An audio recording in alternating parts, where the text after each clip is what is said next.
আপনারা প্রথমে বাইন্যান্সে চলে যাবেন। বাইন্যান্সে যাওয়ার পরে ফান্ডিংয়ে ক্লিক দিবেন।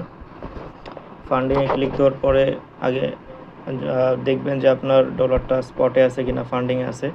যদি স্পটে থাকে তাহলে আপনারা আপনার ডলারটা ফান্ডিং করে নেবেন।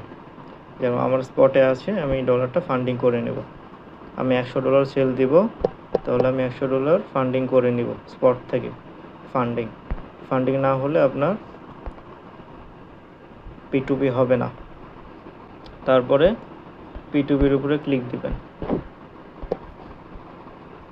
অপশানে ক্লিক দিবেন। সেল অপশানে ক্লিক দেওয়ার পরে আপনার এখানে ফিল্টারে এখানে চাপ দিবেন। এই যে ফিল্টার, এখানে ফিল্টার অপশানে ক্লিক দিবেন। এখানে ক্লিক দেওয়ার পরে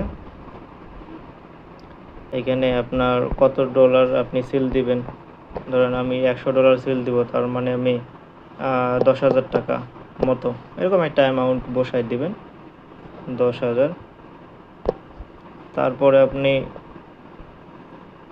পেমেন্ট মেথড আপনি কোনটাতে আপনি নেবেন, বিকাশে নেবেন না নগদে নেবেন, না আপনি ব্যাংক ট্রান্সফার নেবেন না বিকাশে নেবেন না নগদে নেবেন।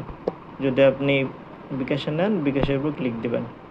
আমি বিকাশে নিব, এই জন্য আমি বিকাশের উপর ক্লিক দিলাম। তারপরে কনফার্ম অপশনে ক্লিক দিবেন। এখানে প্রথমেই দেখেন পাওয়ার পয়েন্ট নামের একটা আছে, এখানে সেল অপশনে ক্লিক দিবেন।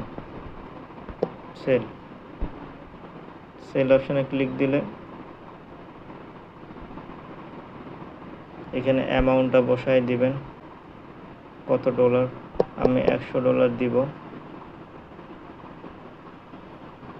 $100 আমি সেল দিব, সেক্ষেত্রে আমি $100 দিলাম।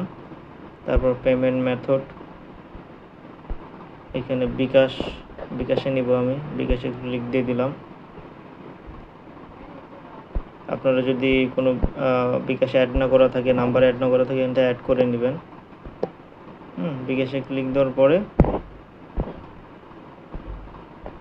এখানে সেল অপশনে ক্লিক দিয়ে দেব। সেল অপশনে ক্লিক দিয়ে দেব। এখন এখানে SMS এর একটা অপশান আছে, এখানে চাইলে আপনারা SMS করে রাখতে পারেন, লিখতে পারেন যে পেমেন্ট প্লিজ। আপনারা SMS দিলেও হবে, না দিলেও হবে, এখানে SMS দিয়ে রাখতে পারেন। এখন আপনি ওয়েট করবেন, এখানে আপনারা ওয়েট করবেন 4 মিনিটসের মধ্যে আপনার পেমেন্টটা করে দেবে। দেখতে পাচ্ছেন আমার পেমেন্টটা কিন্তু করে দিছে অলরেডি। মাত্র 2 থেকে 3 মিনিটও হবে না, 2 মিনিটের মধ্যে পেমেন্টটা করে দিছে। তো এখন এখানে লিখে দিছে প্লিজ চেক অ্যান্ড রিলিজ। তো উনি SMS দিছে, আমি ওকে লিখে দিলাম। তো এখন ব্যাকে আসবেন। ব্যাকে আসলে দেখবেন এখানে পেমেন্ট রিসিভ অপশান আছে। আপনি যে পেমেন্ট রিসিভ পাইছেন সেটা, এইটা পেমেন্ট রিসিভে ক্লিক দিলে আপনার হয়ে যাবে। তো পেমেন্ট রিসিভে ক্লিক দিলাম। এখানে 2 নাম্বার অপশানটা সিলেক্ট করবেন। এই 2 নাম্বার অপশানটা সিলেক্ট করবেন। 2 নাম্বার সিলেক্ট করে কনফার্ম রিলিজে ক্লিক দিবেন। এখানে আপনার ভেরিফিকেশন চাবে, হয়তো বা মেইল বা ফিঙ্গারপ্রিন্ট বা অথেন্টিকেটর ভেরিফিকেশন মেইলটা আপনি দিয়ে দিবেন। ভেরিফিকেশন মেইলটা পেস্ট করে দিয়ে সাবমিট করে দিবেন। আপনার অর্ডার সাকসেসফুল হয়ে গেছে। পজিটিভ একটা রিভিউ দিয়ে দিবেন, গুড। তো এই হলো আপনার অর্ডার কনফার্ম হয়ে গেছে $100।